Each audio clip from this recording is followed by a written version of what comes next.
Prompting and letting prompt, AI in higher education. 5 departments in a short talk. 1. AI automates in higher education. 2. AI creates new possibilities. 3. Takes exams. 4. Strengthens privileges. 5. Gets jobs done in 2 ways. Really gets the jobs done so that the jobs are no longer there. First, about automation. How to simplify work at the university now. The scripts from last semester all came from a mix of ChatGPT and Claude 2.0 for me. We wrote a few links there. On the right side, the solution for exams. ChatGPT can do that beautifully too. That's O1 Review, the latest version. Put the exam in, and out comes the sample solution. Way too detailed. I even wrote above the sample solution, way too detailed, so no one believes it's serious that you have to write that much in the exam. The sample solution also comes from AI. The tasks themselves. Exams have been supported by AI for quite some time. Let's make 4 tasks of this type or 20 tasks of that type. That's pretty easy too. Syllabi. What should be covered on which date in the semester? I also like to get support there. The question then is, why bother with open educational resources when you now have everything out of the box? Should you go searching for free, truly free materials, open educational resources, or is that topic done? I'll come back later to why OER might still be necessary. But these big discussions and the large funding programs that revolve around them may now have become somewhat obsolete. Tutoring through AI, robot tutors. Not really in operation yet, but it would work. If you say, teach me how to solve quadratic equations, but always just ask graphical questions and never give me a solution, then it works that the machine really discusses it with you, corrects you like a perfect tutor, and gives hints. With the normal language models, that works. Correcting things, correcting exams basically works the same way. Grading is, of course, difficult. The temptation is great to perhaps have exams graded fully automatically, but that causes stress because according to the AI Act, the EU's AI regulation, that's not allowed. Someone has to take a final look so that the grade doesn't come directly from the AI, but is approved by a human. Advising is also a problem under the AI Act. As soon as the study path can somehow change because of what the AI does, if the AI now says, take this module, take that module, or study this or that, it's a bit tricky under the EU's AI regulation. And at the bottom left, I have an example of grading if you don't want to grade with marks. Bottom left, that's Claude 2.0, a grading text, completely nonviolent in its wording, saying someone has no clue about mathematics. That also comes from the AI, so all the teachers who have to struggle with grading texts are wonderfully relieved. We're currently restructuring our study reform. It works beautifully. What should now be included in this module? How do the modules fit together? And we gather nice information for the accreditation application over a few pages with all the important terms that have to appear. That comes completely out of the box, very labor-saving. An image like the one at the bottom right is always totally difficult to produce. You just tell Midjourney, make me this image, and then we have such an image. Of course, completely unauthentic, but if you look at the usual advertising materials that universities put online, they're just as unauthentic. They may not yet be from AI, but just as unauthentic as the image on the bottom right, staged. New possibilities.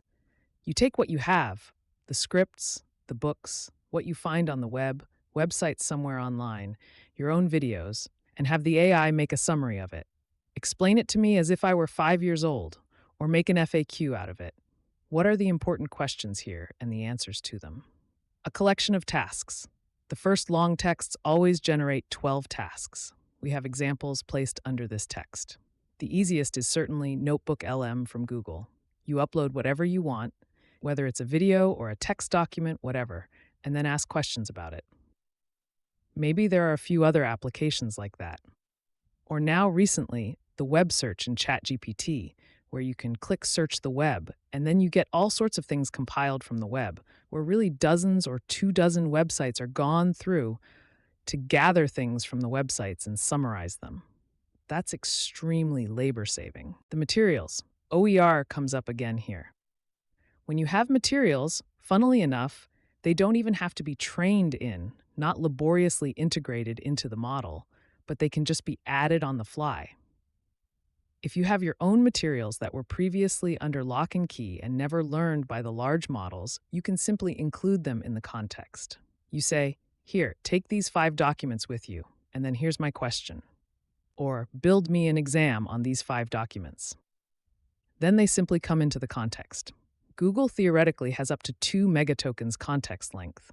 It doesn't seem to work quite 100% when people test it, but theoretically they have at least 2 megatokens, 2 million tokens context length. That means several novels fit in there easily. Several scripts fit in there easily. Simply into the context, it doesn't have to be learned. You just include it. Here, this document, tell me what's in there about my topic, or create tasks on this topic for me. Or vector databases. That's what OpenAI offers.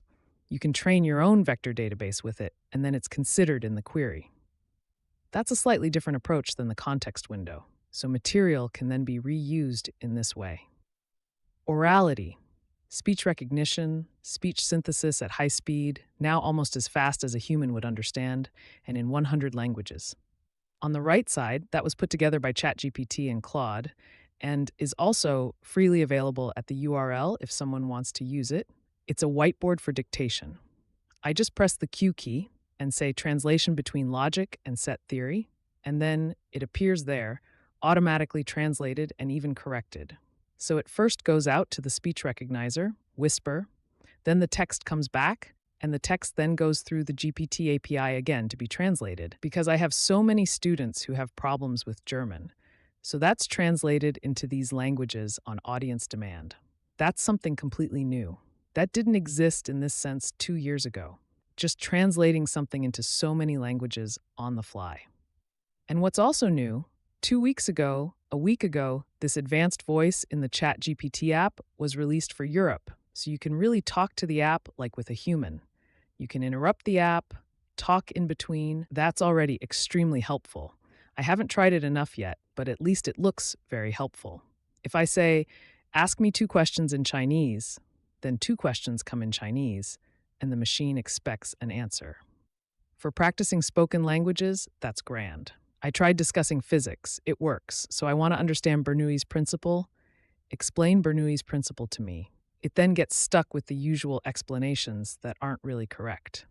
But yeah, you can actually discuss everyday topics orally and don't have to read it. And you can have it as a video. Examples are on my blog. If you need a learning video, or as my student want to make a learning video yourself, just take one of these video generators. Then someone stands in front of the slide, gesticulates, and says something, if you want with your own appearance, if you want with your own voice, but then in a completely different language, if you also want that. The topic of making learning videos is then also done. I once, many years ago, made 3,000 learning videos. I gave that up at some point because it's just not worth it anymore. It's foreseeable that the AI can do it much better. Why should you stand there and try to make learning videos? They'll soon come directly from the machine. They already come directly from the machine now. It's not really thrilling yet if you look at it. Here I'm a bit constrained with WebEx and so on. I didn't want to show it in the video. It's not 100% thrilling yet, but it's on the way that you can believe it. Personalization. It's often highly praised, personalization, that you can now tailor the teaching to the person who is supposed to learn something. Again, exciting with the context length. You could now, I haven't seen anyone really do it yet. I haven't tried it either. But theoretically, you could say, here are all the scripts of all my courses. Here are my exams. Here are my exercises from the tutorial. This is my previous study, and now help me. All that you would put into the context window, at least with Google Gemini, you would get all that into the context window with its 2 megatokens. I haven't seen that yet, but theoretically, it should be feasible. The machine wouldn't even have to be trained on you, but you could simply give with each request, that's me, so to speak. That was my previous study, and now help me. What I find funny and still little used. You can then also tell the AI in such discussions that it should adapt. Here, test-wise, quite cheeky to make it a bit clearer. Play a passive-aggressive, manipulative person, like the really mean teacher from the old days, just to make it clear that the AI can do that too. Or is that just too much to ask? There's x squared in there. Brilliant, dealing with a real math genius. You might not necessarily want to learn mathematics with that now. Of course, it would be more fun, probably more helpful if the AI is friendlier, but that would also be adjustable. What's the right personality that the AI should have in such discussions? A term that often comes up is two sigma tutoring, because Bloom, the one with the taxonomy, also published two sigma tutoring at some point. I don't even know what's worse with Bloom, the taxonomy or the two sigma tutoring.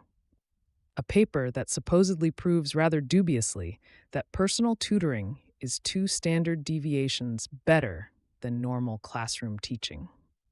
On the left is one of many articles criticizing that, but you often hear it. When Salman Khan and other people talk about personalization, this paper often comes up. At some point, I also mentioned it. I didn't even know how bad it is. So, this idea that personal tutoring becomes 2 standard deviations better than classic teaching is not entirely believable, to put it mildly. Well, and the exams, what do we do in the end? The exams, I've been experimenting with my exams for some time now. Here in 23, when it was already starting moderately, I cautiously started. What's the situation with Mathematics 1? Then ChatGPT. I marked it in yellow because ChatGPT 4 already got a grade of 1.7. ChatGPT 3.5 only got a grade of 3.3 in my mathematics. The completely normal math exam, corrected quite normally. So the jump from ChatGPT 3.5 to 4 was enormous. Mathematics 2 was a bit more difficult for all of them. You see, ChatGPT starts at the bottom with 2.7, a grade step down. Mathematics 2 exam was a bit more difficult. Google Bard, if anyone still remembers Google Bard, was simply unusable. Obviously not here either. Clearly failed the Mathematics 2. And then over the months, you see how it increases. Even Google, the very last marked Google, is now with Gemini 1.5 Pro at a grade of 1.7, back in April, half a year ago. Since then, I haven't tried it anymore because the topic is done. Mathematics is simply done. So math exams in the first, second semester, that goes up to Fourier, differential equations, Laplace, that's over. They just work. I don't have to try them anymore. Other things are more difficult. Wind and hydropower for me, or building automation, where it's about ventilation systems, air conditioning systems. How do you design controls for that? That's so specific. That's really still difficult for the machines. But mathematics, computer science, that's just done. The machine then takes the exams as they are and solves them perfectly. Well, almost perfectly at least. That's what's currently most discussed, that the AI is the ghostwriter for everything you want. Now, brand new, GPT 4.0, that Canvas has been released, where you can see a program or your text in an extra window and can continue to work on it, right in between, highlight and say, this sentence is stupid, make it better. Or let GPT make suggestions. Make suggestions here. That's this mode with suggestions. They currently still come in English, the suggestions. I also don't find them 100% thrilling yet, but that's, of course, the direction that's being taken. Writing advice is then through the AI. The AI says, let's do it this way and so on, and the structure isn't right, and so on. That's on the way. Currently, it's still English and not so great, but that's also only a few days old, so to speak, that it works at all. What was much criticized at the beginning, the hallucinated literature references, that's, of course, long over. I mention it here just to be sure, in case you haven't caught everything yet. Consensus GPT.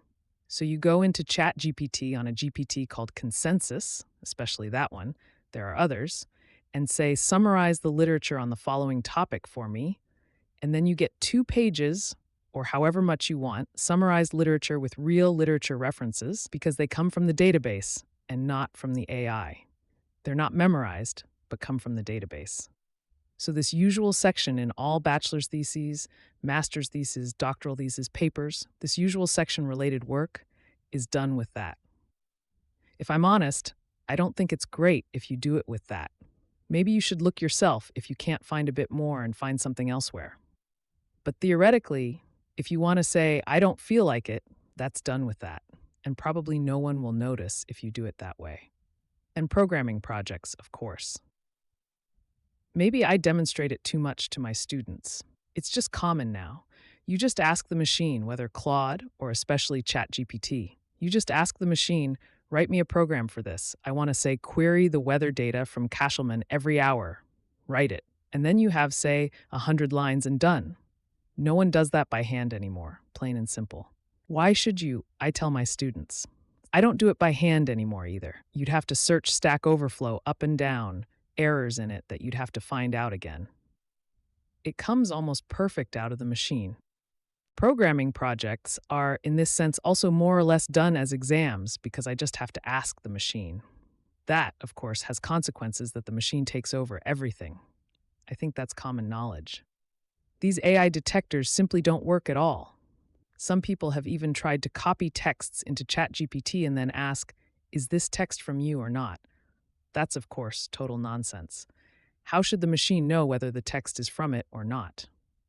But the AI detectors that are officially offered are, of course, just as nonsensical. It just doesn't work. These things simply don't work. You have very many false positives, very many false negatives. A lot goes through that's from the machine, but isn't recognized as from the machine. And a lot is marked as, but this is AI, this is AI. So if you say, put in the Declaration of Independence or something, and then it's suddenly marked as from the AI, some nonsense. That doesn't work either because you suspect all sorts of people of having done something bad, having had it ghostwritten from the AI. It simply doesn't work with the detectors. We can forget that. Another suggestion is then we need interim reports, learning diaries or something. Unfortunately not. On the right side, I just had a learning diary written. You just say, ChatGPT, turn on the web search, and now I'd like a learning diary on wind and hydropower by Jørn Loviskach. That's all you type in.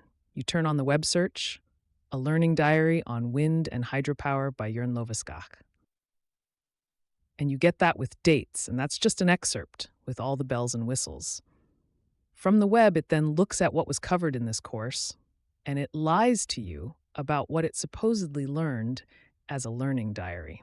So that also doesn't work with learning diaries. I put next behind the next point because that's not entirely serious.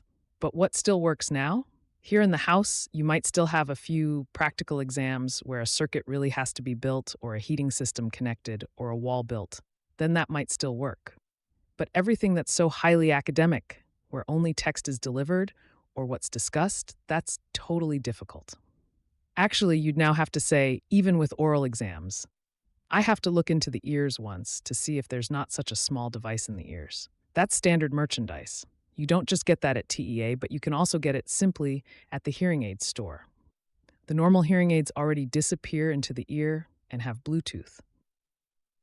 Well, connect that to the phone, ChatGPT, the app in advanced voice mode, and then the examiner actually only talks to ChatGPT and not to the person themselves. You're being fed what to say. With that, oral exams are pretty dead unless you have to, and it's a completely crazy thought, but unfortunately it's like that, unless you actually look into people's ears. So the situation is quite critical. It hasn't arrived everywhere yet, how critical the situation is. Give up on grading now. Do we just leave it? Grades and also longer assessments. That's actually not a big difference whether you now grade in long text or give short grades. Some time ago, I had a talk about 120, funnily enough. It becomes totally difficult if universities don't do exams anymore. Who then does them? Then there are some third parties that offer something like that, some kind of educational 2V. Or do companies do it? But small companies can't afford that. But someone will have to take such exams, have to conduct exams. You can't just hire people blindly. When you read that Google and so on say, Elon Musk also said it once, bachelor's degrees and so on don't matter to us. We'll take you as you are. There's, of course, the whole trick for software development. You just look at what you've contributed to Linux. Show us now here directly on the internet what you've contributed to Linux. We'll look at it. All good. But I can't ask my students that. They haven't contributed anything to Linux.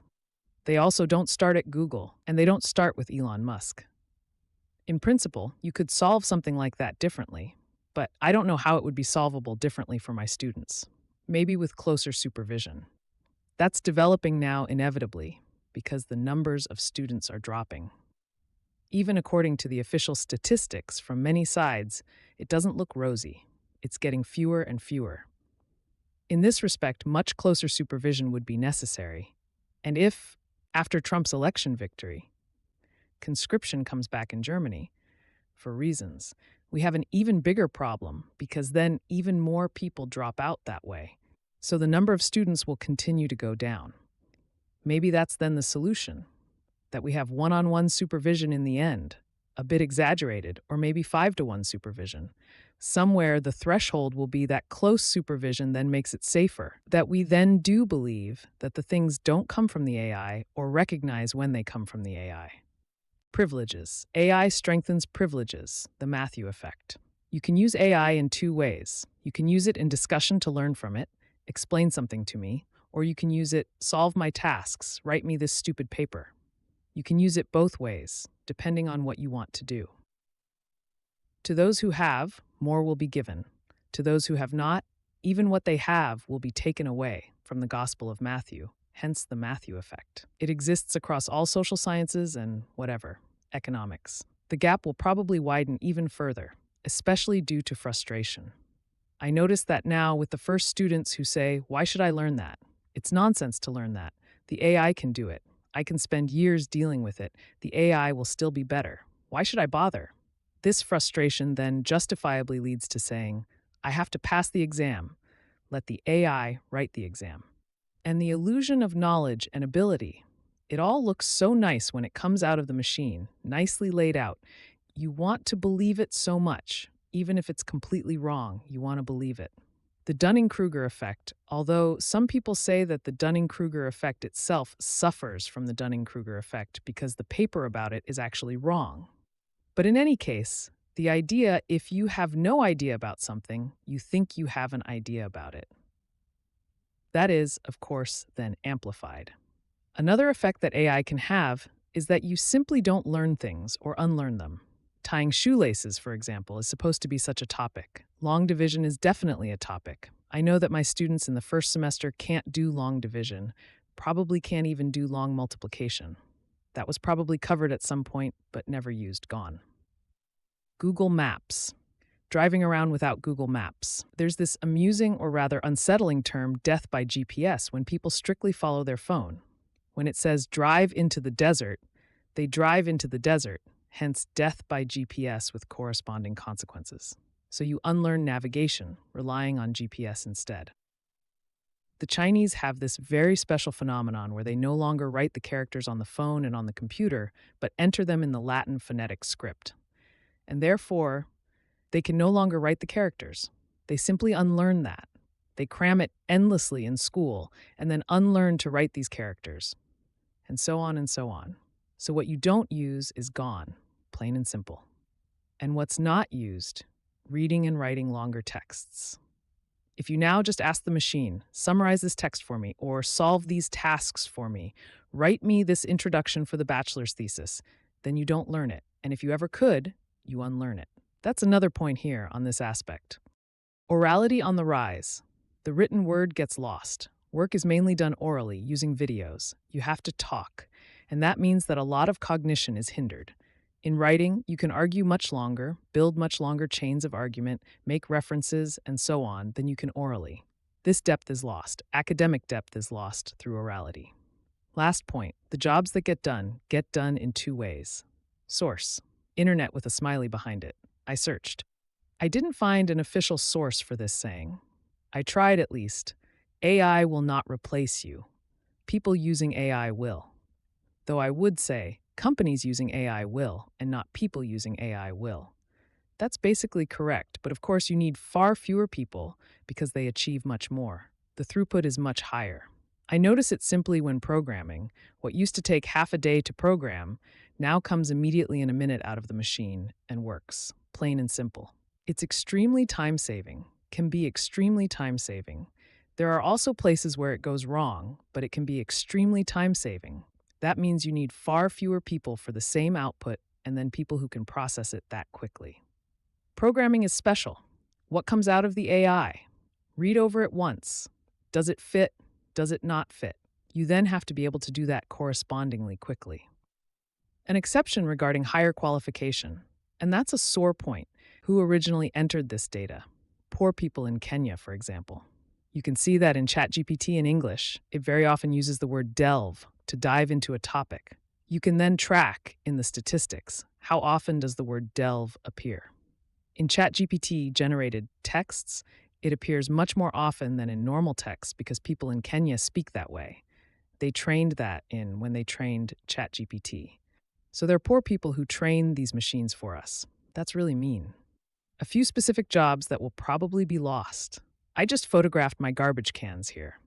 Below is what ChatGPT-4 says about it. 2 garbage cans standing next to each other, a yellow one and a green one, with the handles together. That's what it says about it. Inside a garbage can, plastic packaging, milk cartons, and so on. You don't have to read it in detail, but it's a detailed description of what's in the garbage can, simply from ChatGPT. You combine that with some robot, and then you have automatic garbage collection. That topic is then done. Math professor is also done. No chance if you hope to become a university math professor. Doesn't look good. Doesn't look good at all. On the left side, I just wrote down a solution to a possible exam task by hand. A wrong solution. There's a mistake hidden in this solution. I then gave that to the various programs. Claude 3.5 says, all good, all correct. Unfortunately, that's not quite right. I hope everyone knows that. If you derive frac dx, cos of 5x, then you don't get plus 5 times the sign, but minus. But it thinks that's correct. There's an error here in this thing. ChatGPT 4.0 says, completely correct, correctly carried out, correctly specified. No, there are errors here. What I then did in the end, I put this image into ChatGPT 4.0 to make LaTeX formula text out of it, and then put the formula text into ChatGPT Preview, because currently ChatGPT Preview can't read images. So in this way, into the big, latest model, and then it actually notices the sign before the second term is wrong here in the y prime. Then it actually gets it. Again, a step forward. It learns, learns, and learns. That's from the second semester. In the foreseeable future, ChatGPT and hopefully Claude can correct handwritten exams from the second semester. Can't become a taxi driver either. Everyone is terribly afraid of self-driving cars. But if you look at the statistics, the insurers, they have the stats. They know how much damage such a self-driving car causes. And they know how much damage a normally driven car causes. And they see exactly, okay, the self-driving car costs less, it's cheaper, it causes less damage. People don't like it and are afraid of it, but it causes less damage. And that, of course, creates pressure, especially when insurers say, you want to drive your car yourself? Okay, you pay triple the premium. At some point it will get there, and then the job as a taxi driver is over. Entering something into Excel, or, for my people here, operating a photovoltaic or wind energy planning program, just clicking around, entering the data, I think that's done. Here for Claude, on the right is a screenshot. For Claude, computer use has just been released. If you at least use the API, you can get it to click on something on the screen. It reads what's on the screen and operates the program that's visible on the screen. With that, all sorts of operate this program jobs are done, and programming at a simple level, at least at the lower end. That came in Google's quarterly report. A quarter of the new code at Google comes from the AI and is just checked by the engineers. Then someone commented on X. You can tell. But still, I can only confirm it. It's extremely good what comes out. Don't need to become a psychotherapist. Because character AI chatbots with personality, the youth love these chatbots with personality and use them as psychotherapists. With that, the topic of being a psychotherapist is done. Sociology. I once asked Claude to come up with a topic from sociology. More precisely, I gave the topic in simple form and asked to please formulate it sociologically into a dissertation. And then comes the guide on how the dissertation must proceed. Don't need to become a radio host notebook LM. I already mentioned, it processes whatever you want, documents, videos, and then you can ask questions about it. And a totally special function, you can have it make a radio show out of it. Have it make a podcast where 2 people talk to each other about the topic for which you uploaded videos or documents. Totally crazy. Try it out. On the right side, I tried something else. I loaded the text transcript of a lecture I once gave on predictive maintenance for wind turbines into Claude and asked Claude to make a podcast discussion out of it. And you see what's there. Wait a minute, as if the wind turbine goes berserk, and so on. Predictive maintenance laughs with. It's just wonderful to read that. It's just wonderful. And then to automatically convert the language into sound is no big deal anymore. We all wanted to become influencers. Didn't really work out for me. That's also done now. On Instagram, of course, there are all the artificial influencers. Some people still recommend, oh, you have to learn prompting. Everyone has to learn prompting. I think that's the biggest nonsense ever, because that's a thing that will be automated immediately.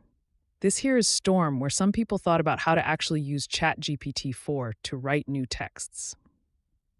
And by automatically creating different people, moderators, so to speak. You see here, theoretical physicist, aerodynamics engineer, aviation historian, basic fact writer. So depending on the topic, it thinks about which people would have to discuss this topic and then lets them more or less discuss it with each other. You can even participate yourself in between, then say, that's too far-fetched what you're doing there. Or consider the following. And then you sit there with 4 experts at a table and discuss with them. And that's then summarized in the end into a Wikipedia-like article. What else do you want to prompt? It's so crazy. I don't know what one should do as a prompt engineer now. As I said, that's based on GPT. So people think about how to professionally prompt GPT here in 4 different ways and summarize and so on, and then under a nice interface. What has a future? Roofers. I think the scene on the right side will remain for a very long time. AI, it's just too difficult to send robots onto the roof to really fix something. It won't work. Installing heat pumps, repairing the toilet. I think that's also just too complicated robotically. That won't work for years. And we already had the topic of energy, nuclear technology. You can see it as you like, but it's probably going to be an employment opportunity. What did I quote there? Just Google is the top one, the middle one is Microsoft, and the bottom one is Amazon. They are all buying nuclear power plants for AI because, of course, it fits like a glove. 24/7 electricity for a data center that runs 24/7, especially for training. That's exactly what they want. And in this way, nuclear energy comes back through the back door. There seems to be a future there, no matter how you feel about it, but the big companies, as you can see, have already formed their opinion on it. Now the question, what do we actually need now? Future skills, that's often a buzzword in the scene. Yeah, what are the future skills? Very old skills. And they're actually not skills, but personality traits. Things like conscientiousness, sitting down and getting it done. Openness, trying something new. The good old intelligence, need for cognition, that you want to understand something deeply, that you really want to understand it and not just get a text from the machine, but want to understand it yourself. Attention regulation, when there are 30 videos next to it, that would also be nice, that you ignore them and actually continue with your task. Frustration tolerance, that you endure being worse than the machine for over 2 years, maybe even never being better than the machine. Self-motivation, self-optimization, which is also often self-exploitation, so be a bit careful. The question is, what of that is even learnable and teachable? Can you learn something like frustration tolerance? Especially, can you learn it at 18 plus years old? If you can learn it, can you teach it? Is that even something that can be taught at the university? And if so, should it even be learned or taught? Do we really want to remodel people's personalities? That's what it comes down to. It's a kind of brainwashing where we remodel people to have completely different personalities than they had before. I think you have to be very careful there. But that's where the discussion will lead. What do we actually need from the people who come out of university today? What skills do you still need? Very, very difficult.